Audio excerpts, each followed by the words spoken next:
एक लड़का बचपन से ही अजीब तरह के ब्रेसेस पहनता था और 8 साल की उम्र तक उसने एक भी कैंडी नहीं खाई थी। वजह थी उसके पिता, जो एक डेंटिस्ट थे। उनका मानना था कि मिठाइयां दांतों के लिए बहुत नुकसानदायक होती हैं। हर हैलोवीन पर लड़के को मिलने वाली सारी कैंडी उसके पिता आग में जला देते थे। लेकिन एक दिन सफाई करते समय उसे आग के पास एक बची हुई चॉकलेट मिल गई। पिता के घर पर न होने का फायदा उठाकर उसने चॉकलेट खोली और पहली बार उसका स्वाद चखा। स्वाद इतना शानदार था कि इसके बाद वह अलग अलग मिठाइयां चखने लगा और उनके स्वाद को लिखकर रखने लगा। उसने मन ही मन फैसला किया कि बड़ा होकर वह दुनिया की सबसे स्वादिष्ट मिठाइयां बनाएगा। लेकिन जब उसने अपने पिता को यह बात बताई तो पिता ने सख्ती से इसका विरोध किया। गुस्से में लड़का घर छोड़ने का फैसला करता है।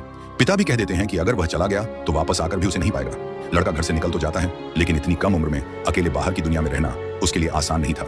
आखिरकार वह वापस घर लौटता है, लेकिन वहां पहुंचकर उसके होश उड़ जाते हैं। उसके पिता घर समेत पूरा मकान ही कहीं और ले जा चुके थे। समय बीतता गया और करीब 20 साल बाद उसका सपना सच हो गया। वह दुनिया की सबसे बड़ी कैंडी फैक्ट्री का मालिक बन चुका था।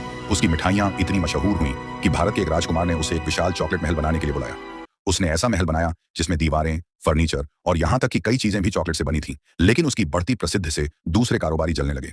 किसी ने धोखे से उसकी मिठाई बनाने की रेसिपी चुरा ली और बाजार में नकली चॉकलेट आने लगी। विश्वासघात से नाराज होकर उसने अपने सभी कर्मचारियों को निकाल दिया और फैक्ट्री हमेशा के लिए बंद कर दी। फैक्ट्री करीब 2.5 साल तक बंद रही।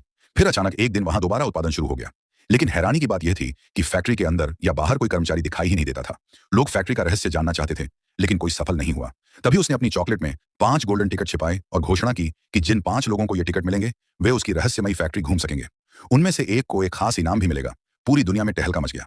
लोग टिकट पाने के लिए उसकी चॉकलेट खरीदने लगे। पहला टिकट जर्मनी के खाने के शौकीन बच्चे को मिला, जो इतना लालची था कि लगभग टिकट समेत चॉकलेट निगल ही गया था। दूसरी विजेता अमेरिका की एक महत्वाकांक्षी लड़की थी। वह बचपन से ही हर चीज में नंबर 1 बनना चाहती थी और रिकॉर्ड बनाने के लिए कुछ भी करने को तैयार रहती थी। तीसरा टिकट एक बेहद प्रतिभाशाली लड़के ने गणना करके ढूंढ निकाला। उसने चॉकलेट की तारीख, मौसम और कई दूसरी चीजों को जोड़कर टिकट की जगह का अंदाजा लगा लिया। चौथा टिकट एक अमीर परिवार की छोटी बेटी को मिला। उसे बचपन से ही हर चीज आसानी से मिलती थी, इसलिए उसके लिए पैसे से कुछ भी हासिल करना मुश्किल नहीं था। वहीं फैक्ट्री के पास रहने वाला चार्ली इस सबको दूर से देखता था। उसका परिवार बेहद गरीब था। 7 लोगों का परिवार छोटे से घर में रहता था और खाने में अक्सर सिर्फ साधारण खाना ही मिलता था। चार्ली के दादाजी कभी उस महान कैंडी निर्माता की फैक्ट्री में शुरुआती कर्मचारियों में से एक थे। वह चार्ली को अक्सर फैक्ट्री और उसके मालिक की अद्भुत कहानियां सुनाते थे। कहा जाता था कि उसने ऐसी कैंडी बनाई थी जिनसे चॉकलेट के छोटे पक्षी निकल सकते थे। ऐसी आइसक्रीम बनाई थी जो घंटों तक नहीं पिघलती थी। और एक बार तो उसने पूरे चॉकलेट का महल भी बना दिया था। लेकिन उस महल की कहानी में एक मजेदार समस्या थी। गर्मियां आते ही चॉकलेट से बना पूरा महल पिघलने लगा।